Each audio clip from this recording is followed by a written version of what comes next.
Welcome, ladies and gentlemen, once again, as if we never left. It's the Black Psychologist podcast, also known as the eighth wonder of the world. Appreciate everybody being here with us today. You could be anywhere in the world, but you're here tuning in with us. We appreciate that. For your listening and viewing pleasures, I am one half of your humble and gracious host, Dr. Kyle Osborne. He is I, and I am him. And of course, you all know I'm never here by myself. I'm here with the one and only. He's so far ahead of his time. He's about to start another life. Look behind you because he's about to pass you twice. My guy, Dr. Jason Coleman. What's going on with you, good brother? What's going on, bro? How you feeling, man? Doing well, brother. Doing well. How's everything on your end? Oh man, I can't complain, bro. I'm just chilling, man. Long day, but it's cold out. I got my wrong hand. I got my lemon water, so I'm chilling, man. Chilling. I see you hoodied up and everything, man. I see you out there. It's not a game out there. I got the window cracked, man. So we're gonna be at single digits tomorrow. So I gotta stay warm. This is absolutely go nowhere weather. I'm not playing any game. Working back home. Yeah, you know how it is. We in Jersey, man. There's no games out here. Absolutely. What's up? What's up with the weekend? What you got planned, bro? Nothing, man. Nothing. I'm staying in the crib. It's cold. Man. I'm not playing. It's a DoorDash kind of weekend, huh?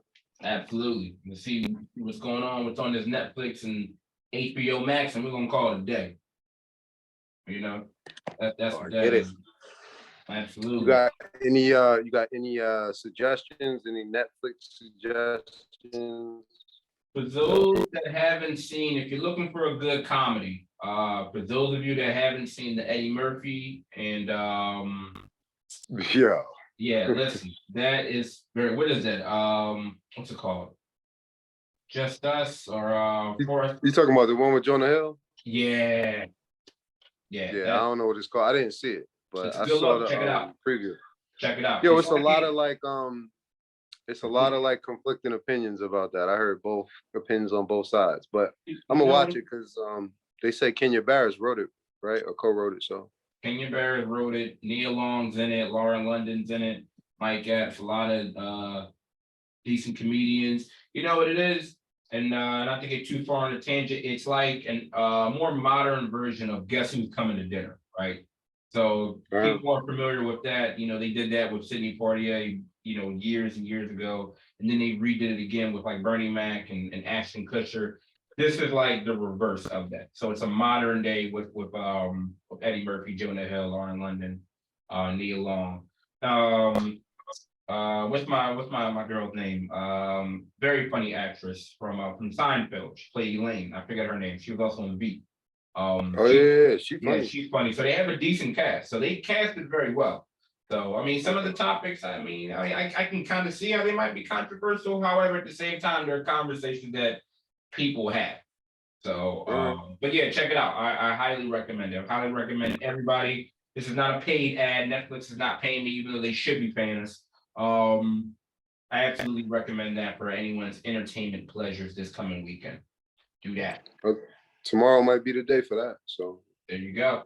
And as always, we definitely want to thank all of our first time and last time and long time listeners and watchers and viewers. We really appreciate the love and support. We absolutely hear you guys talking. We hear the feedback. We appreciate the subscribers. So thank you for that, because there is no us without you guys. So continue, share, like, all that other different jazz. Just continue to support. We love it. We hear you guys. I mean, listen, you're definitely right. Definitely got to take time to thank everybody who takes the time to listen every week. So we'll get into it without further ado. We'll get into it. Yes, sir. All right. So first and foremost, Jay, unfortunately, we have to address this. We have to discuss this situation that took place. This has been at the forefront of all the news cycles and current events we have to discuss and get into the unfortunate situation and death of Tyre Nichols. For those people that aren't aware of what we are referring to, it was an unfortunate situation where another young African American male was killed as the result of police brutality. And I'm gonna give like a brief kind of summation of what transpired. If you haven't seen it on the news, or if you have, to recap, the video was released late last week. Some people have been able to watch it, some people haven't. Completely understandably. Jay, did you get a chance to see it? Yeah, I mean, listen, I was on the fence as to whether I was gonna watch it, like I've seen enough murders on social media, right, on my phone, but for the purposes of being like as well informed as I could be, especially to do this, like, yeah, I did watch it. But like one of the first things I wrote down in terms of like us talking about it is that like people should not feel pressure to watch it, right? Because again, you got to understand, like everybody has to remember, like vicarious trauma, it's a real thing, right? These are real murders that people are witnessing. It's not like television. These are real people. And watching these things over and over and over again can have a negative impact, depending on how you're consuming it, how long you're consuming it, and what your vulnerabilities are, right? So limiting your social media is always a good thing. But with that being said, I did see it, right? So obviously, I was sick to my stomach when I saw it. Obviously, it was violent, it was vicious, it was horrific, and it more so resembled trapping and beating an animal than, a human being. But, that's what I saw. So what did you see? And I was on the fence also. I mean, well said. I had a similar I kind of vacillated regarding watching it, and then also saying, well, I want to stay informed. It's I don't know, to say that this incident was horrendous, disgusting, incomprehensible, all these other different words that have been used to describe it. I don't even know if those words accurately describe what we saw, right? I mean, I mean, just watching it, I only watched it once, right? And that was more than enough. And you just saw like someone who was treated so inhumanely. So you saw the dehumanization of an individual happening in real time, right? Right. And I don't know, like I can't. It's sick, One thing that I thought, and I don't want to say interesting in a way, like I want to be very careful with that word, but like the New York Times put out an article and they were just talking about, obviously this video has been analyzed, all of them. I think it was 4 videos, by a lot of people, up close and personal, every angle they can get. And they were talking about he got 71 commands in 13 minutes, right? And they were talking about all the commands he was getting were contradictory. So they would be telling him, put his hands up while they're holding his hands, right? And hitting him, right? So I'm not, draw that, how analogous is that to so many situations, right? Where we see police officers either on video, we've heard people saying, where they're saying, stop resisting, and a person's just getting tased and tased.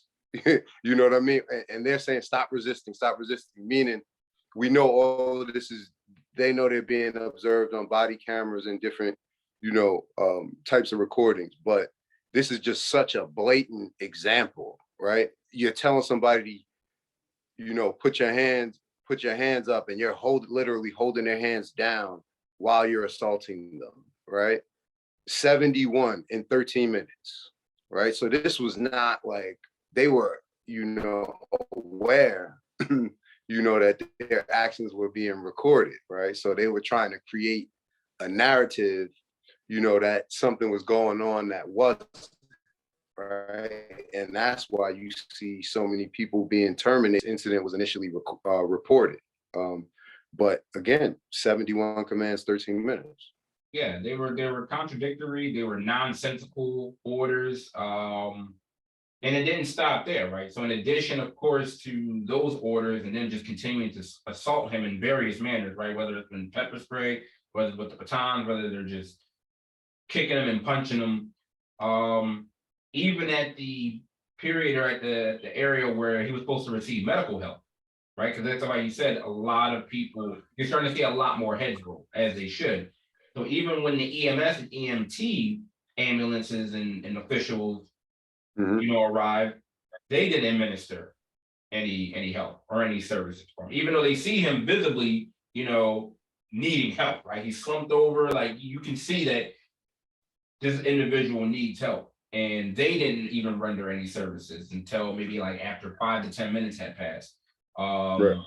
And I mean, it was just a disgusting display. And the 5 officers, the original officers, because there have been more that have been added to the list, but the 5 original officers who were all Black that were involved in this incident were fired after an administrative investigation found that they had violated department policy on the use of force. And so they were charged last week with 2nd-degree murder, 2 counts of official misconduct, 2 counts of aggravated kidnapping, 1 count of official oppression, and 1 count of aggravated assault.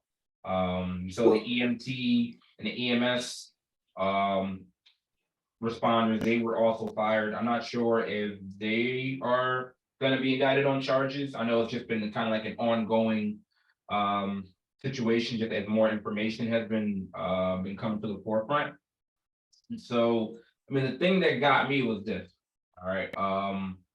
So the Memphis police chief downplayed the role of race altogether and called the officer's actions incomprehensible and unconscionable, but downplayed the role of race, right? And that it played in the incident. So her quote was, "It takes off the table the issues and problems in law enforcement are about race. It's not. It's about human dignity and integrity, accountability, and the duty to protect our community. And this video will show you it doesn't matter who's wearing the uniform, that we all have the same responsibility. So it takes race off the table. But it does indicate to me that bias may be a factor also in the manner in which we engage the community." And see, when I heard her that, when I heard that quote and I read it, even I can't disagree with her even any more than that, right? Like I really like it. I'm really sitting here and I'm looking at like, did she really say that race is not a factor in any of this? Well, I think she's just being honestly a little bit disingenuous to try to prove her point, right? There can be like problems with law enforcement and policing in general and their accountability and the blue code of silence and all of those things, and the dehumanization of Black life and Black life being cheaper in America than a lot of other lives. That can also be true at the same time, right? And the fact that when we see African American males in that position, that we're being killed at those high numbers, that's kind of where those two things intersect. You understand? Exactly. Logical people can understand that. But I think, like, when I look at this, I believe all of the officers on the video were Black, right? Yeah, they're all Black, right? Right. So to me, I mean, listen, is there a racial element to it? We could probably have a healthy debate about that. But what I see is more of like, because when I look at these police videos in general, what I don't see, right, is when I see groups of like 4, 5 police officers, like we look at George Floyd, and we look at these other videos when we have groups of police officers beating on one person, right? What we don't see is one person pulling them off, right? One person with a badge and a gun and a uniform, right? Going against those other 3 people. Like, yo, that's too much. Stop. The couple of times that we've seen that, it's gone viral on YouTube. When we've had one officer hold the other two accountable for like stomping on somebody's head and arrest them, right? It's going viral. So it tells me more about like group behavior and compliance and how that kind of affects people's decision making than anything else. Policing, right? Because again, when we look at this situation, bro, this is 5 different people, right? Now, mind you, these are 5 different people. My bad, I gotta turn my phone off. 5 different people with 5 different brains, right? 5 independent thinkers, right? Not one of those 5 people had regard for the safety of the kid, right? While they were of the young man, right? While they were hitting him, the safety of him, like, yo, he could die, right? Nobody had regard for the fact that they were being monitored, either through their body cameras or somebody else could be recording them, and nobody cared about future consequences. And they killed them. 5 people. They didn't think that, yo, we're hurting him, right? We could be being recorded, and tomorrow we're gonna have to pay for this shit. Nobody thought about that. 5 people beat somebody to death, and nobody thought about it. And their job is to protect the community. So that's why I said it tells me more about what that shit does to your decision making in the wrong circumstances. You know, is there a racial element to it? Yeah, I'm sure we got to have a healthy debate about that. But this is like group mob behavior. It tells me more about that than anything else. You know. That comes into play anytime, like you said, it is a group. Well, because one element is it's a systemic issue, right? 2, the race factor is that the suspect is Black. And anytime the suspect is Black, we know that there's an issue, right? Whether you want to have call it biases, whether you want to have just the way that Black human life is valued, we already know, right, that comes into play for the reason that if that's someone that's in the majority in regards to ethnicity, that situation isn't going to take place, right? There are plethora of studies that have shown that, you know, the officers, the bias comes in, whether they're Black or white, as far as the officers, you know what I mean? They're just as brutal as their white counterparts as it is when it comes to suspects, or, you know, when it comes to these car stops, traffic stops, whatever you want to call it, the suspect or the person is Black, right? Plethora of studies, we already know that. But it's also a systemic issue in the sense of when you have a group or a fraternity of order as such, you know, there's that pressure to conform, right? You got to be more blue than anything. And then also you take into consideration, because you mentioned the aspect of the video cameras. Now, typically, right, a situation where if you know you're being recorded, typically it's a situation where it forces or adds that element for you to be more professional, right? To do what's in the right manner because you are being recorded. The surveillance is being good.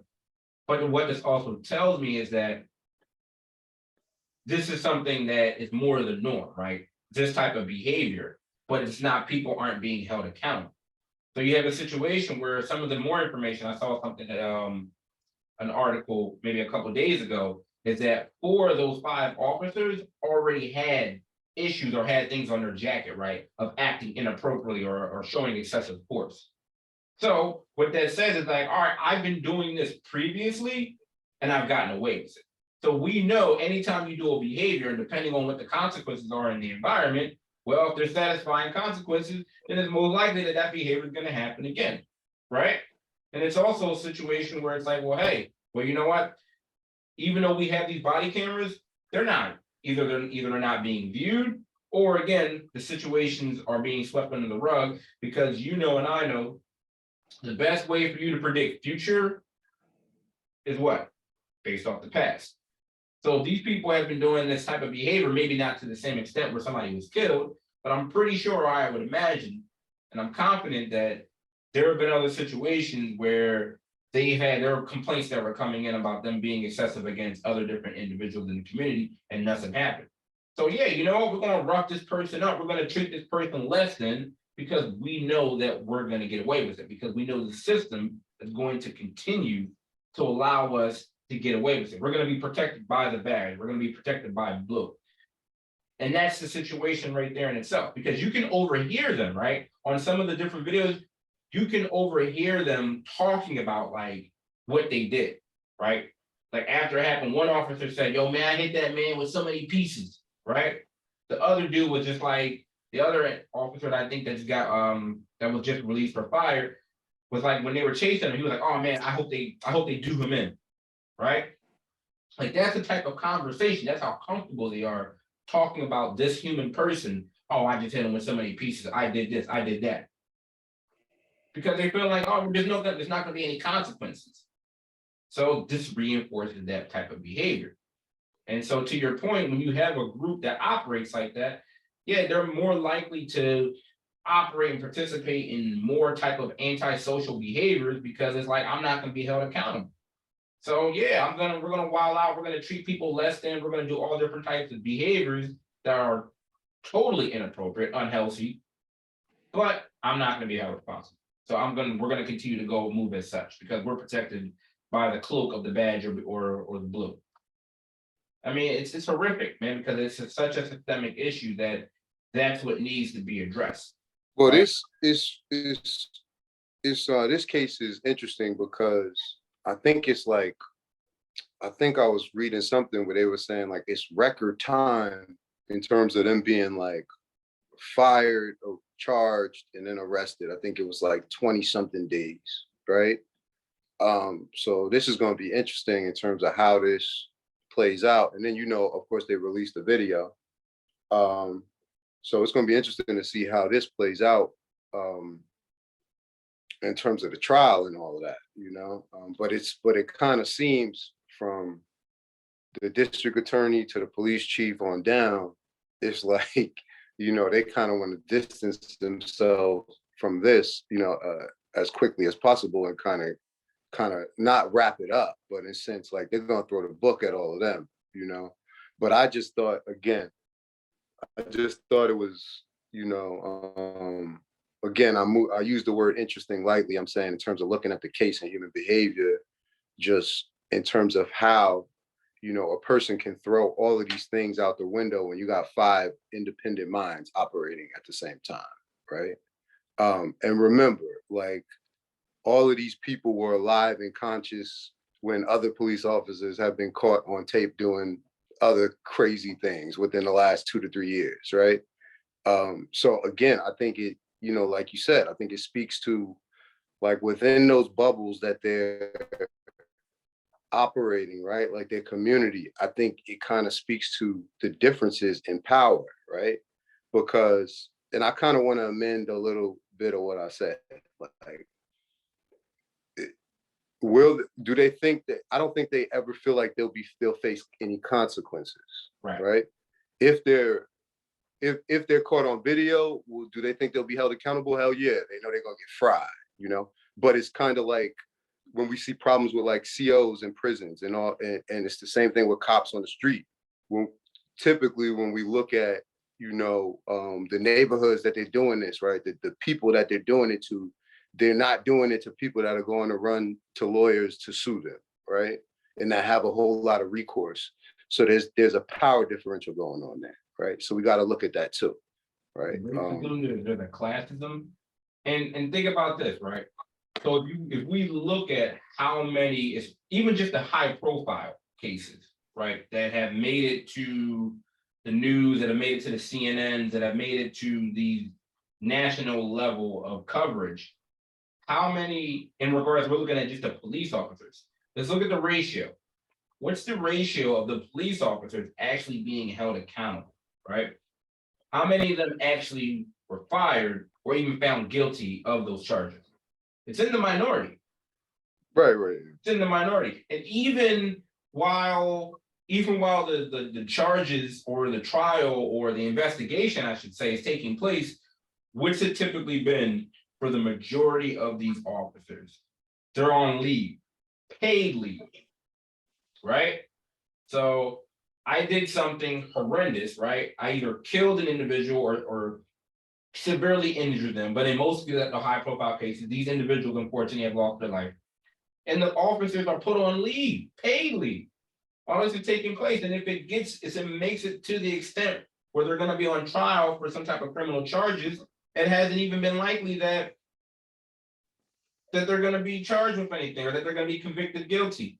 So think about it. If overall, if I'm in that family, right? If I'm in that community, oh, I feel protected. I'm good. Like we're gonna do what we do out here. We're gonna go through the process, but they're gonna protect the boys in blue, right? I'm not saying that just in general, but given what we've seen, right, of the high profile cases. So I imagine that these officers were like, all right, well, if anything takes place, like we will be cool. And then if there is an investigation, like, yo, we're gonna be sent home on paid leave while all of this plays out.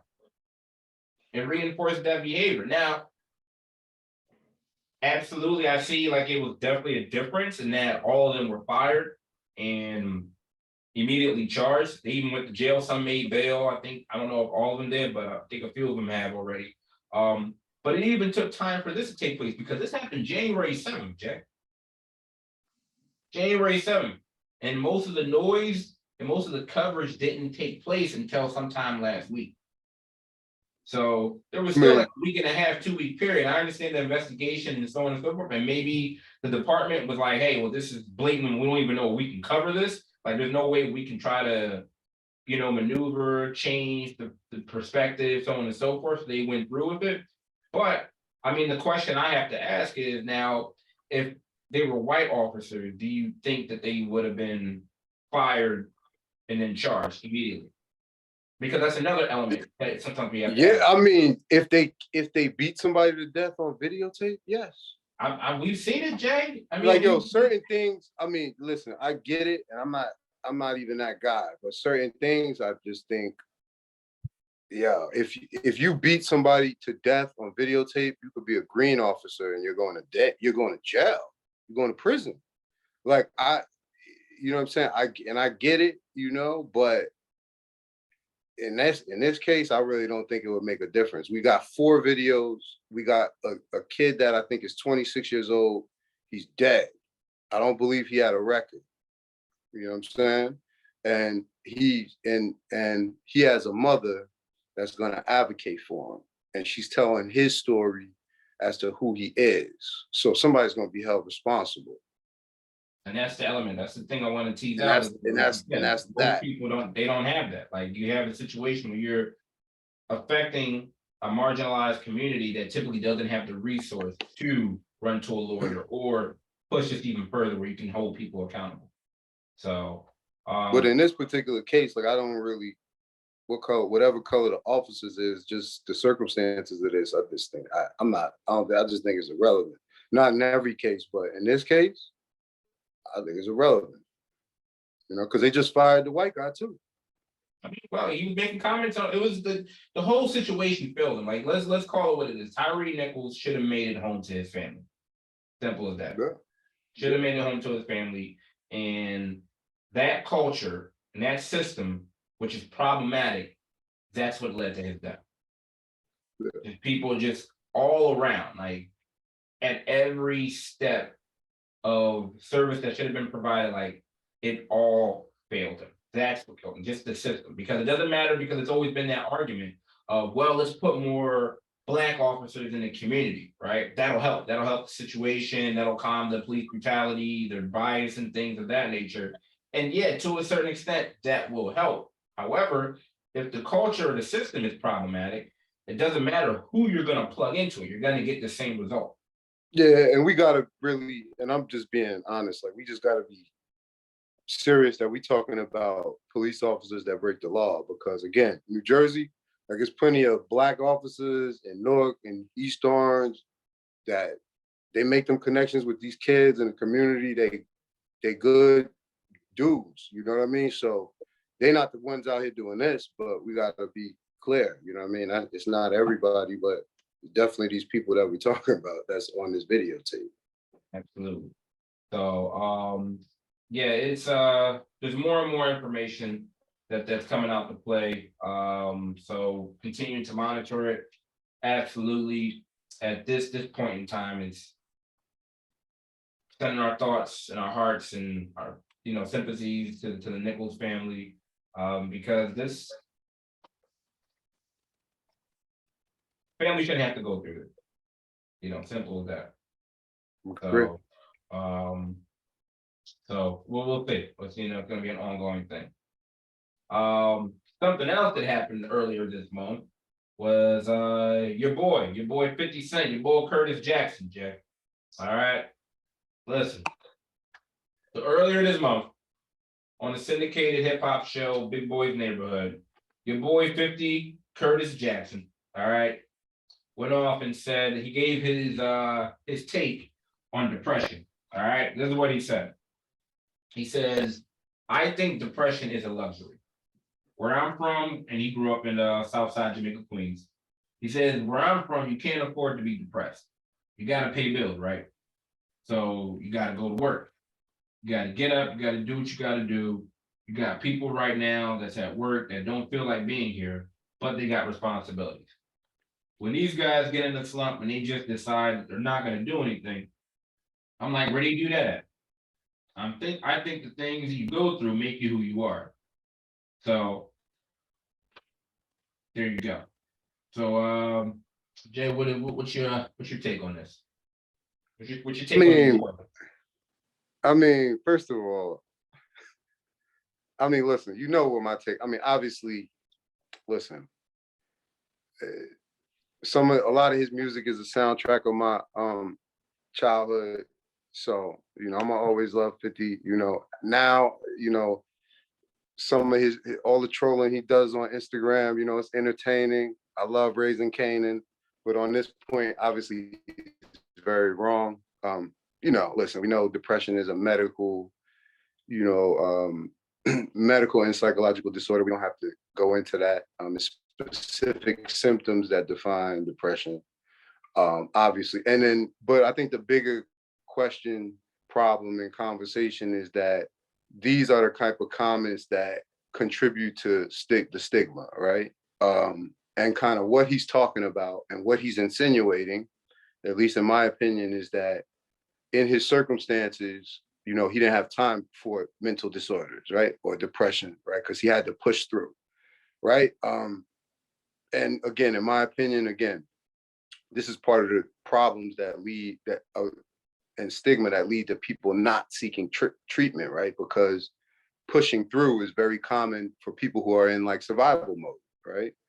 And that's going to be very common when you attach financial factors to it. So people who are struggling, people in low income neighborhoods, right? All of these circumstances that he was insinuating, right? But I think these are part of the issues. Now, a bigger conversation, and again, he didn't say this, and I'm not putting words in his mouth. I don't think anybody, you know, has to do that. But what is true about people who are in survival mode and people who are pushing through, right, is that, of course, they might not have the access to care, and they might not have the luxury to stop working to receive care. You know, that part is very true. You know, that may depend totally on your finances and resources, right? But you never want to put out into the air, you know, that, you know, people who are struggling or people who are in the grind or in survival mode, you know, don't have the luxury to be depressed, right? I mean, obviously, you know, that's not true, but, you know. I don't know, with 50, man, you know, 50, he has these moments where he has to latch on to something and troll. And I don't know if I would put this in the category of the outrage media or outrage, you know, advertising, because this is what he does at times. Like he has to say something that it's gonna antagonize or it's gonna activate strong feelings in conversation, and then that, you know, that's what there he you does. go. You know what I mean? And so come on, like, yo, I don't. He's very intelligent. Like, there's no way he doesn't understand that it's not that black and white. Come on. Right. And so here's the thing. Like I, you know, if I'm taking them at face value, right, and that's what we'll do for the purpose of this conversation. You know, I was thinking like, all right, well, maybe like, does he? I think he has depression confused with resilience, right? Because that's what I feel like the angle where he's saying, like when he described, you know, you got to get up, you got to do what you got to do, you got to go to work, you don't have time to be down, and so on and so forth, right? That's more in the lane of being resilient, right? That you have to overcome whatever barrier, whatever stressors, you got to get things done. But I agree with you. Like his words are irresponsible and reckless, to a certain extent, because this is the type of language that perpetuates stigma, or of depression or of any mental health issue, right? Because it sends the message that having a mental health issue is associated with weakness or being a character flaw, right? Like it's a luxury. Like I don't have time to be depressed. I got to do this, that, and the third. So that's where I feel like the harm is with that, because you're going to have some people again that are going to take heed to what he's talking about, and not look at it from an actual lens of like, okay, this isn't, how you handle a situation as far as when someone actually is depressed or something of that nature.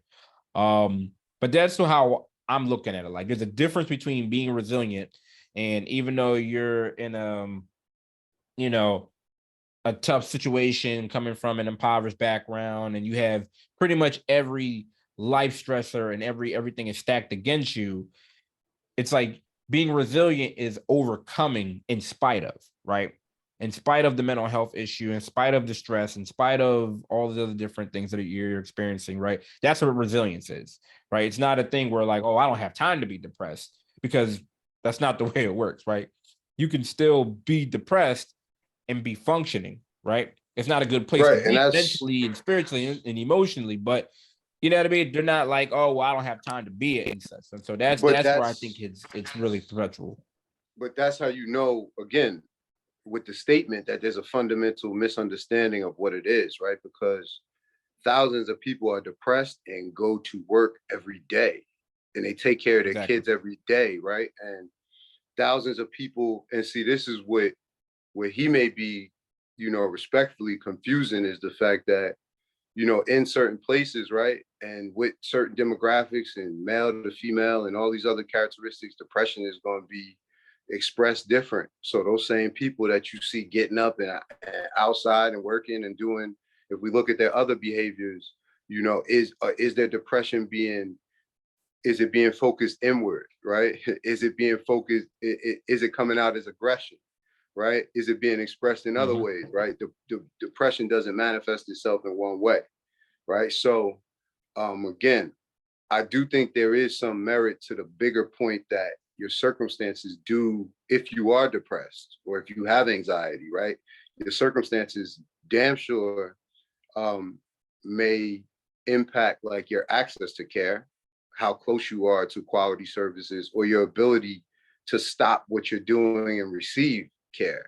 Like that's a factor. If you got financial resources and you got a time at work that you can take off and go get mental health services, that's going to be way different than somebody who's working day to day or working under the table, or something like that, where if they don't work, they don't eat, right? So understand that in terms of access. But again, obviously the statement is wrong, and it's a fundamental kind of misunderstanding of what it is.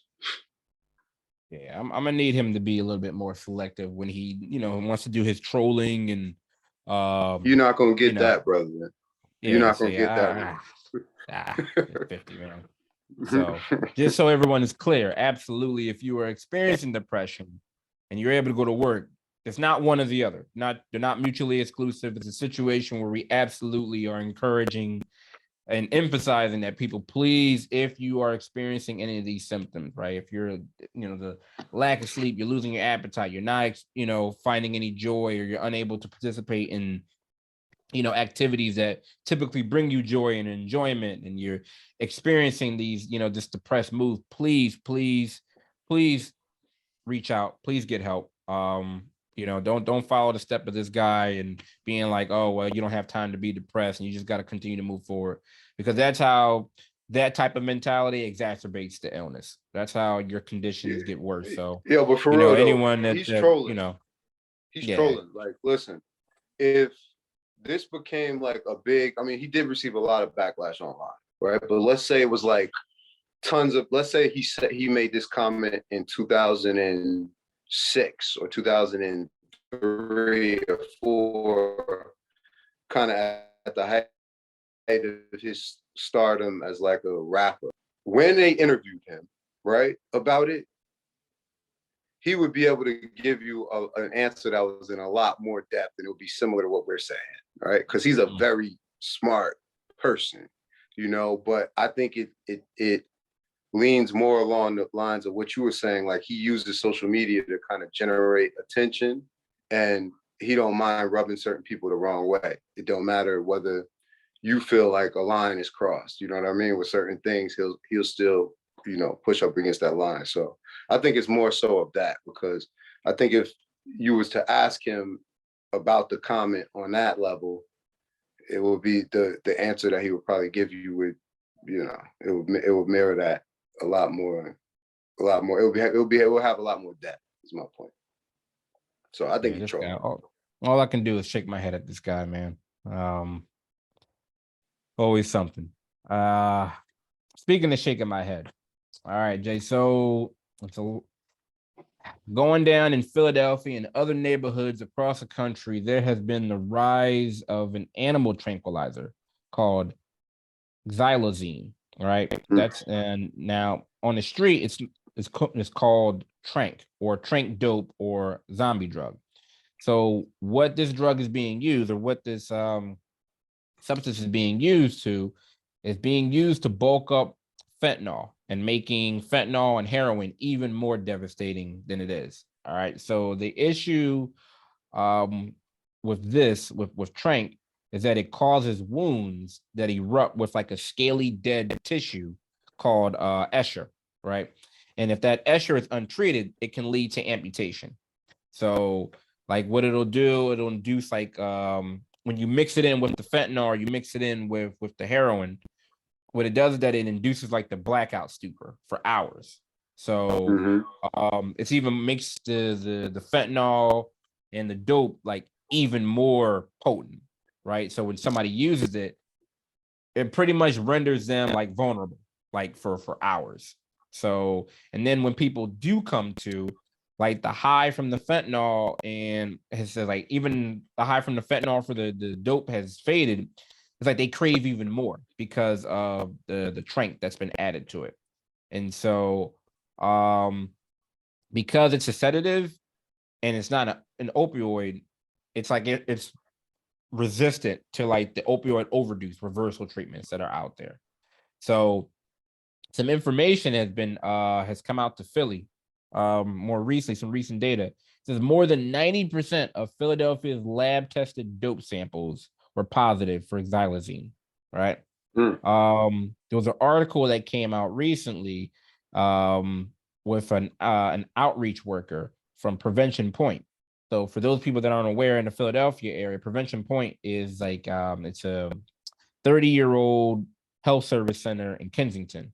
Now, people that aren't familiar with Kensington, if you ever see any documentary about heroin or about fentanyl or about the heroin epidemic that's come into play for the past 10, 15 years, you'll be hard pressed to see any documentary about heroin and Kensington is not involved.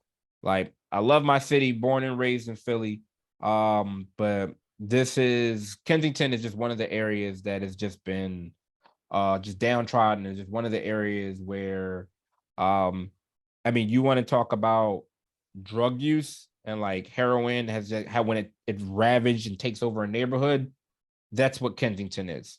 Like, Right. I mean, the pictures and what you hear about it is as accurate as they say. I mean, you have people that are literally they have tents, you have homeless, like it's happening within a 2-mile stretch right in Kensington area, like on Frankfurt and Kensington Avenue.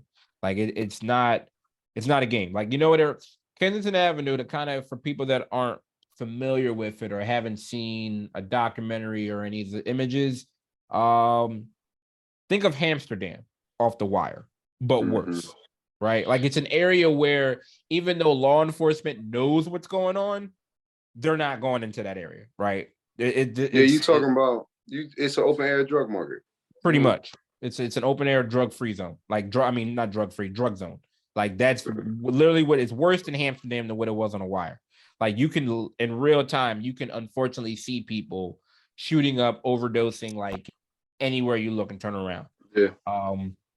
So Prevention Point is located like right in the heart of Kensington. And the outreach worker who's been working there for years said in the article, he was like, Philly's supply is saturated. He said, of this drug trade, he said, it's too late for Philly. He said, he said, it's too late. He said, if other cities, are able to read this article and see what they're going through, he said, maybe they have a chance to avoid it. If other states, he said, but they need to hear our story. He said, it's too late for us. Another study came out and they said, within 36 states, and in DC, he said it's been found in 25% of the drug samples. 25%, Jay. He said, and that's just what's been confiscated. He said, we're not even talking about the stuff that hasn't been out there. So he said the saturation is probably more than likely greater. But of course, the true prevalence is unknown. And the thing is also is that hospitals don't test for it. He said state medical examiners don't do it also. They don't routinely test for this particular substance. So it's like in that legal gray zone. You know what I mean? Like it's in that, like 50 years ago, I believe I was doing some research on this drug, and he said it was 50 years ago, it was an FDA veterinarian prescribed medication, and it's not listed on a controlled substance for animals or for humans. So, so that's why it's not subject to strict monitoring. Listen, man, that's the thing about drugs, man. Like, there's always going to be new drugs. Remember when we were first talking about fentanyl? We were talking about the rainbow pills, right? And the thing I think people got to remember is that you literally like are playing with your life, right? Because you have regular people that are playing chemist, and a lot of times, a good or a bad dose is going to depend on how well they play chemist. You know what I mean? And that's a dangerous game to play, but it's big money, obviously. So they're not going to have no regard for nobody's life because, again, when we talk about power, and I know, that there's so many people that are caught up out there in that field, you know what I mean? In zombie land out there, that, when somebody dies or necessarily, they're not going to necessarily get the same type of recourse as somebody else that might have more, resources. So listen, man, this unfortunately is not going to end. Education is important. I think obviously, we got to keep allocating resources to this type of, support because this is a chronic issue. But it's the same way in New Jersey, Baltimore, cities all over, so unfortunately, substance use is something we're going to have to continue dealing with. So, awareness, right? I mean, you know what? It's just like with each new substance that they're stepping on this heroin and they're mixing it in with, because half of the stuff out here now is I mean, even more than half, all of it's synthetic, right? They're all mixing in with other different substances that are in that legal gray zone. And I mean, this stuff, like if you see the images, you see it like this Tranq Dope, like this stuff literally eats your flesh. I mean, like you see it. Yo, I don't want to see no images of that. No, it's man. I mean, this is like self-destruction at its finest. Just the word, just the name. Yeah, like we already knew what heroin did by itself, but then you put the fentanyl in it, and it was even more potent, and it was, now you're adding this added substance and component. Like I mean, the education piece is pretty much what you're able to do, because if you're looking at it or operating from a harm reduction lens, it's only even a few cities that even go as far as with that aspect, right? So if you're going to provide a situation or a system or environment where people can get like clean needles, or they can get like other different measures where they can do like the harm reduction protocol, that even goes so far, and I think there are a couple places like in New York where they actually will they have like supervised injection sites Right. where right, they right. will actually like, you know, it's a safer condition. Again, not condoning the usage, but this is where if we're operating from the meeting the patient or a client where they're at, right? They have these facilities where they have safe injection sites, and they also have areas where like where they actually test the drugs, right, prior to the person using it. But I think there's only like 2 of them, I think, in New York. I don't know if they have any others along the East Coast. But if like they were able to have measures such That's as that, crazy. like I ain't in never heard Philly and nothing other about different major areas. that. Yeah, I ain't man. never heard Like nothing it's like real. that. Like only, That's yeah, crazy. only 2 exist in the US, and they're both in New York. They have like they've taken it where they can actually test the drugs that the person's getting ready to shoot up to make sure it's not cut in with anything lethal or anything, right? Mhm. So I mean, I feel like in other areas, if we're going to do harm reduction, you know, programming, is that needs to be incorporated, especially in someplace like Kensington. You know, like if you're going to have areas or zones where it's heavy usage, if you're going to cut down on at least some of the fatalities, like you got to have sites and things of that nature. But you know, it's tough, you know, because even when if you're feeling the different side effects, right? Say if you use this Tranq Dope and you're feeling some of the side effects as it's starting to affect your flesh, it's a situation where people are going to be less likely to even go into a medical hospital or an ER to get help because of the shame and all the other different things that's associated with that. So it's like so many different areas on this cycle that You think keeps them so? from getting help, even just for the medical stuff, you know? You think so, man? Yeah. Listen, I mean, I think listen, anybody Jay, who has I've a flesh-eating ailment is going to be rushing to Albert Einstein.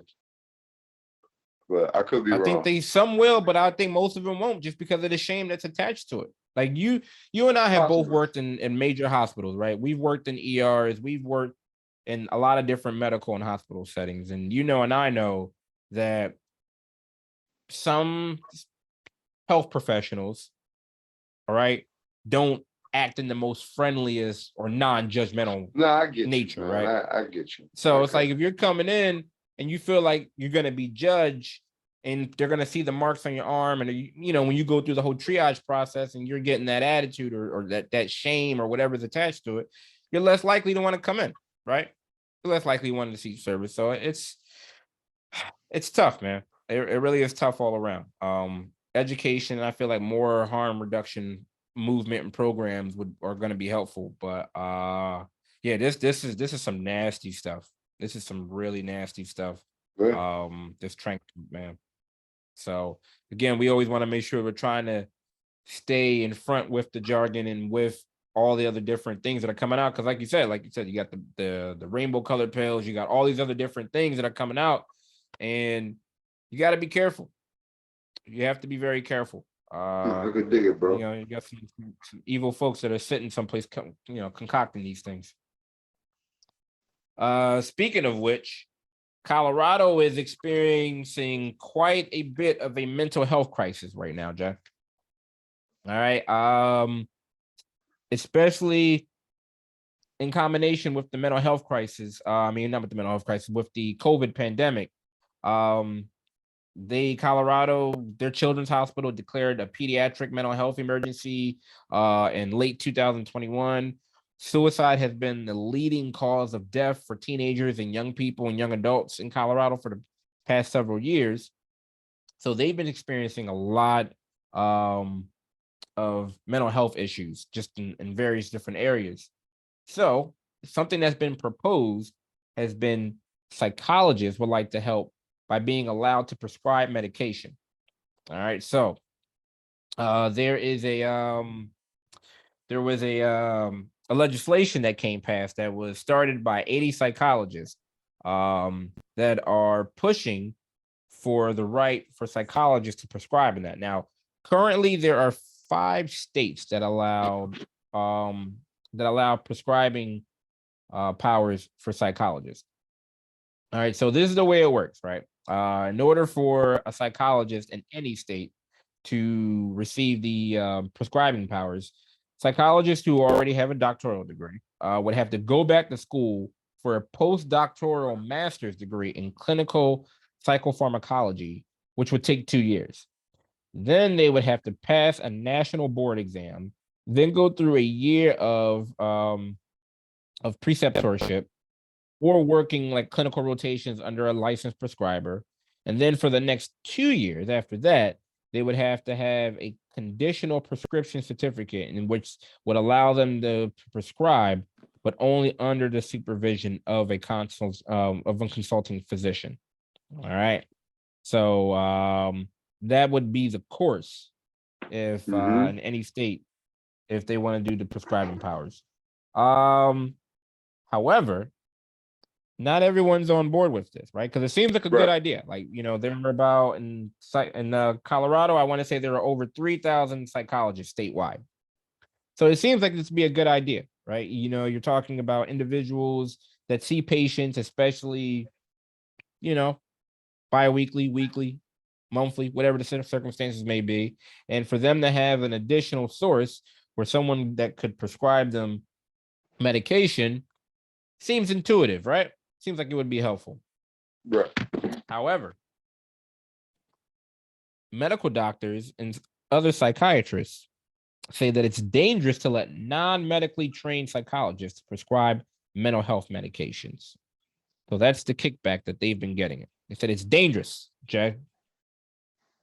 Yeah.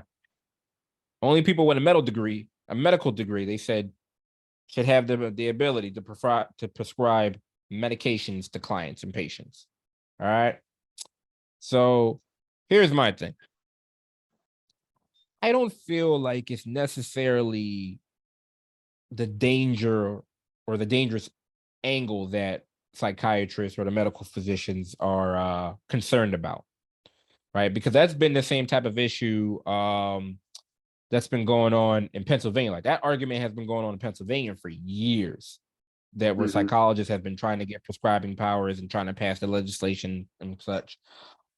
I think it's more on the aspect of the money or the financial aspect of it, right? For the reason that if you have psychologists in different states or all along statewide, no matter what state it may be, if they are given the ability to prescribe, well, I mean, think about it. Well, then how does that, what sets them apart from the psychiatrists, right? Because, and I'm not talking bad or throwing, any shade or, minimizing. You saying once they do all that, I know once they do all that stuff, you mean? Right. So it's like, You mean once they get the masters, what's gonna set them apart, right? Like what's their specialty gonna be if we as psychologists are able to also prescribe medication in addition to provide therapy and provide assessment and so on and so forth, everything else that we specialize in. Oh, so you're saying like it's their niche, they don't want their niche being taken away. Correct, right? I don't feel like it's a dangerous situation because they said non-medical or now non-medically trained psychologists, right? But as I just detailed and just laid out, in order for anyone to be or to gain prescribing powers, you have to go through that rigorous training, right? You're talking about an additional 5-6 years of psychopharmacology training. Yeah. So clearly they're going to be trained in addition to the training that we already have, right? About any mental health medications. But again, that's what I think that's why I think the resistance is. That's where that's coming from, because now it's like, well, if they're doing therapy and they're doing assessment and they're doing medication, well, what are they coming to us for? Like that immediately, I can tell you significantly, it's going to impact their financial aspect. That's what my brain came up. I mean, listen, all right, put it like this. I don't disagree with you, right, in terms of it being a point, because I remember when they were talking about it in New Jersey, right? Like just in terms of, different groups, there was a group of psychiatrists, right, who were advocating against it, right? So I do think some people do look at it from that financial aspect. But one, we got to remember there's been a shortage of psychiatrists for a long time, right? So realistically, like, listen, I understand the argument, but there's a shortage of psychiatrists, and not like a little shortage. Like there's a vast shortage. You know what I'm saying? Two, Huge. two, like this is one of the things that sounds good, but very, very, very, very like yo, out of 100% of psychologists, I would be surprised if under 20% are ready for this program, probably, you know, and out of that 20% is probably half of them that could probably that I would have the confidence of getting through this program because again, like we gotta also remember, like I'm gonna be very honest, like I respect what I do because everybody, you know, doesn't have the skill set to do, you know, what we do. But everybody doesn't have the skill set to be a medical doctor either. And what we're essentially talking about is sending people back to school for master's degrees, right? And for additional training, medical training, right? That's a whole different type of thinking. So for the thinking to be, I understand like in the conversation, people might think like, oh, they're kicking the door open. All these psychologists gonna run in there and all of a sudden they're gonna have prescription pads. But no, psychiatrists and psychologists think very different for a reason, right? Because the people that get into medical school and the people that go get PhDs and PsyDs usually have very different profiles because they think different. So my point is, whatever the test that you'll have to take to get in this master's degree program, I'm sure it will be an MCAT style test. You understand what I'm saying? It's not going to be a GRE or whatever style test. It's going to be an MCAT style test. So you're still going to have medical orientated thinkers. So my whole point is, it's still going to be a smaller subset, I think, than people are kind of paying attention to. So I don't really think it'll be a big deal. If they allow this in all 50 states, I don't think in significant numbers you're going to see psychologists that are either willing to do this or are able to do it. We're not medical doctors, so everybody can't just switch their mode of thinking to that, you know. I think I agree with you in the sense that I don't think it's going to be high numbers. Just for one of the reason, I don't think it will behoove all psychologists to participate in that, right? Everybody don't I want to think do now that. if you maybe, you're right. Like I feel like the motivation to want to go back to school and get the masters and take the national boards and another 2 years of, clinical rotations and so on and so forth. Like I just feel like a lot of psychologists, even like some of our colleagues, aren't going to be motivated to do that. It just won't be, just because just the additional years of schooling. And two, I think also if we're looking at it from a financial aspect of it, like, well, what does it behoove you? Like, will it increase your earning potential? For those of us like myself who work in a hospital setting, it wouldn't make sense for me to do it because we already have individuals like psychiatrists, like APNs, like nurse practitioners, like PAs that already Right. can prescribe. So it's not going to make any sense for me. I'm not going to be granted those powers. So it wouldn't behoove or wouldn't be conducive for me to do so. Now, maybe if someone's working in private practice, right? Okay. I think it increase their earning potential for the reason that, they'll be able to take on more clients, so on and so they won't have to refer out, right? So Right. that's, in that aspect, I feel like it's beneficial if a psychologist does explore that option for the reason that, okay, as opposed to having an individual that they believe will benefit from any depressant, right? Or any other type of mental health medication, where it saves them time, where they don't have to find a psychiatrist, wait weeks or months for an appointment and find the right fit. Then they have to go through the whole process of explaining their symptoms and what their history and so on and so forth, right? So I absolutely see the benefit in that, especially if it's like a warm handoff, right? If it cuts back on that time on getting someone who needs medication, it shortens that duration and that stressful process. So that's cool. I see that aspect of it. And at the same time, again, it really depends on the psychologist. I don't feel like a lot of people are going to be motivated to do so. And I just feel like just the Yeah. environments in which a lot of us do that, I don't feel like they're going to be as motivated. Now, do I feel like we would be good at it? I do feel like because we spend so much time with our patients, right? We spend so much time, we're already have training into, mental health related medication. And, we have these conversations with our psychiatrists, right? In a lot of different environments and circumstances. I know I can speak for myself. I have conversations with my psychiatrist who covers our patients, and we have the discussion. Okay, what do you think about this medication? Or like, why, we might inquire, well, if this patient's on this, are there any other different antipsychotics that this medication may, or, is it better that this patient may be on the traditional as opposed to the second generation or whatever the case may be, right? And we have that dialogue. So that works. I feel like we'll be good at it, depending on our training, our background, and our work environment. So yeah, more power to someone if they do want to proceed that, because I absolutely feel like we, have the know-how, the knowledge with the additional training, we'll be good at it. We will. Man, But I mean, listen, I don't see a lot of us going forward with that. I just don't see that extra 6-7 years. I don't see a lot of people doing it, but it's good to have that option though. Listen, man,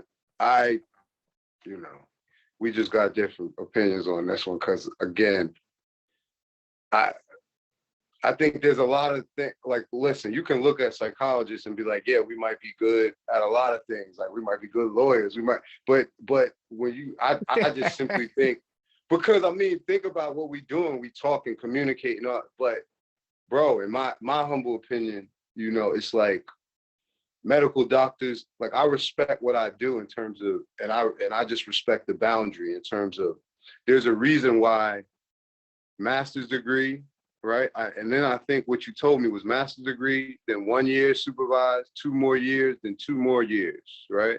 So that's But you also, that's almost still got to 7 pass years. that national board exam. Exactly. Yeah. Exactly, which is going to be formulated like a medical exam, right? Not even like the licensing exam I just took. And the reason why I'm saying I respect boundaries is because, bro, we went to a medical school, right? My brother's a doctor, right? MDs, DOs, medical doctors, they're taught different than us. They think different than us. They're different people. In my humble opinion, like, they're different people. They have a different skill set. It takes a very different skill set to be a medical doctor than to work in mental health. There's no disrespect to either field, but yo, you know what I'm saying? That's just how I see it. So The thing is, again, what not saying could, but if we're just talking in general, we don't have the foundational training. You know what I'm saying? We just don't. We don't have the foundational training. So again, this whole conversation started out of an area of need. So, I'm confident that whatever they've put together in terms of that master's degree will equip you. So I think whoever went through that program would be well equipped to do what they have to do. But we got to look at the reality is the average master's program is like 2+ years at least. Then we're talking about 1 year supervised, another 2 years, and then 2+ years additional supervision under an MD. So that's a lot of training. So you're gonna get, and the reason why I think all of that is that long is because you got to get all of that foundational training. Because when you start talking about psychoactive drugs, there's a difference between a doctor consulting with us and you prescribing something that could kill somebody. It's different, and see that I feel like all that training is most likely going to be through the medical model. Like, I feel like everything as far as how we do it. Yeah, like, and that's the reason why I would feel like, okay, after you get that training, you're going to be operating from a medical model, right? It's not going to be like, I feel like, of course, you'll still be inclined from our training that we've received, but it feels like, because it says there are only 5 universities that offer this, right? Mm-hmm. And they're all medical centers, right? It's not like you're going to You know what I mean? That's not a PsyD or a PhD And, program. They're and that's all, that's that's 5 what I'm in the saying. US. Like, we could Yeah. probably, right? Like, put it like this. Obviously, we're not saying any names, but if we could probably look at our cohort, right? And look, if we were just thinking of our cohort, right? There would probably be 4 people who have the makeup, the skill set, all of that, and you would be like, yeah, I could see them doing that. You know what I mean? But that's 4 or 5 people out of 26.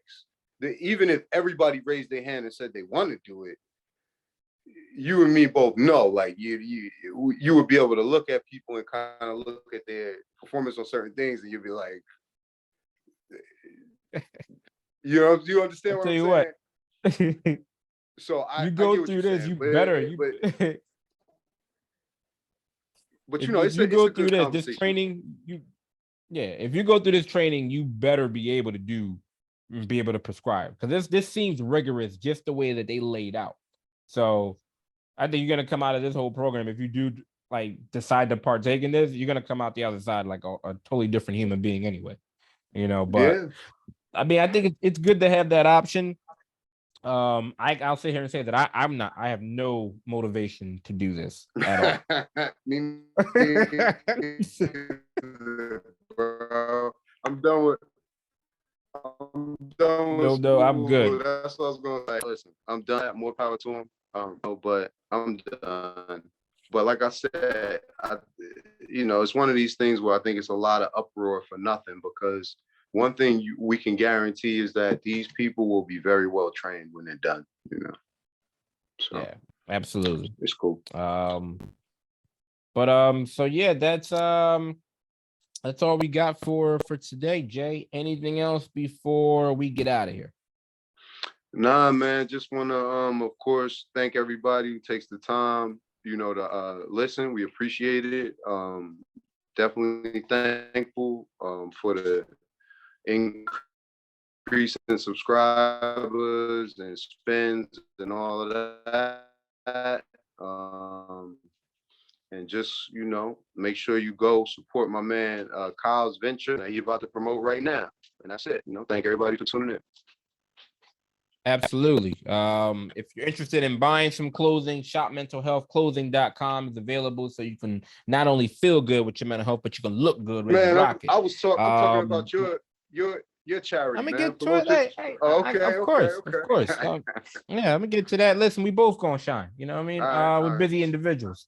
In addition to that, absolutely, something that is continuing to be a work in progress and I'm proud of is my nonprofit is the Cammy's Closet Community Clothing Project, in which we provide free, essential, brand new clothing to the homeless and those that are experiencing transitional and financial restraints. So absolutely, if you're interested in helping out the homeless community, $1, $5, $10, $50, it all helps. So Cammy's Closet, KAMIS closet.org. There are links to donate. That's our website. Also, you can go to at Cammy's Community Closet on Facebook, on IG. We got our YouTube page up at Cammy's Community Closet, also on YouTube. Check us out. But there are all links there. We absolutely will take and love the support from any and everybody. All right. So it's something that we're continuing to work towards. We had our first donation event in the middle of January. In fact, it was on MLK Day, Service Day. Great situation. We worked with Philly Homeless. We gave out and donated over 200 clothing items, 200 brand new clothing items to the individuals at Philly Homeless, which used to be Philly Sunday Breakfast. We're really happy that they allowed us to provide clothing to their residents. Great organization over there at Philly Homeless. And we're working with some other different organizations that we're going to be helping and providing clothing to. So we appreciate the support. Please continue to donate. We love the feedback that we've been getting so far. So yeah, cammyscloset.org. Check us out, donate, help out the community. All right. So without anything else, also coming soon. All right. part 2 of our conversation with the one and only Dr. Ashley Poole in regards to relationships just in time for Valentine's Day. All right. So we know we love the feedback and all the comments that everybody provided us. We know everyone loves when Dr. Poole comes over and shares her expertise with us. So we absolutely will be getting back to you guys and advertising when we're going to be going live, because that's going to be a live event. We're going to be allowing you guys to be interactive and comment and get that feedback and converse with us as we're having a conversation. So that's going to be happening within the next couple of weeks. Stay tuned for that date. And that's all I got. We appreciate you guys being here. Jay, anything you got? Anything before we get out of here? Much, man. Again, just as always, thank everybody who takes the time to listen. We'll see you next week. All right. Wishing everybody good mental health. Till next week. I get at you, Jay. All right, bro.